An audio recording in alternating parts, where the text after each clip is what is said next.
سوتا جاگتا۔ پھر ایک اتنی لمبی کالی سیاہ کار احاطے کے دروازے میں آ کھڑی ہوئی۔ دو باوردی افراد لپکے، ایک نے دروازہ کھولا، دوسرے نے فرشی سلام کیا، اور وہی خاتون کار میں سوار ہو گئیں اور کار آواز پیدا کیے بغیر روانہ ہو گئی۔ ارے!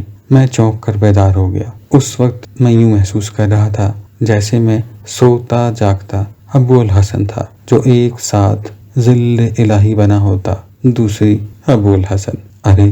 میں نے سوچا، اس اتنی لمبی کالی سیاہ کار والی نے مجھ سے ہاتھ ملایا تھا، میرا شکریہ ادا کیا تھا۔ میں نے اپنے ہاتھ کی طرف دیکھا، وہ لمس پھر سے جاگنے لگا۔ یا اللہ! میں کون ہوں؟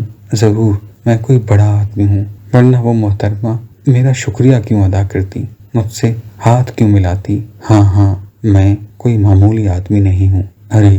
دفعتاً مجھے خیال آیا کہ یہ محترمہ وہ خاتون تو نہیں تھی جسے میں جدہ کے سفیر کے گھر سے کراچی ساتھ لایا تھا۔ سفر کے دوران میں نے اس خاتون کی طرف کوئی توجہ نہ دی تھی۔ اگر وہ ایئر ہوسٹس سفر کے دوران مجھے بالشتیہ نہ بنا دیتی اور خود سفنکس بن کر میری سانسوں پر نہ چھا جاتی تو یقیناً میں اس خاتون کے وجود سے بے نیاز نہ ہوتا۔ کھو دیا، میں نے سوچا، اور کچھ نہیں تو اسے کہہ کر اپنا سامان ہی چھڑا لیتا، کیو میں بیٹھنے کے عذاب سے بچ جاتا، کسٹم کے افسروں کی رعونت سے جان چھوٹ جاتی۔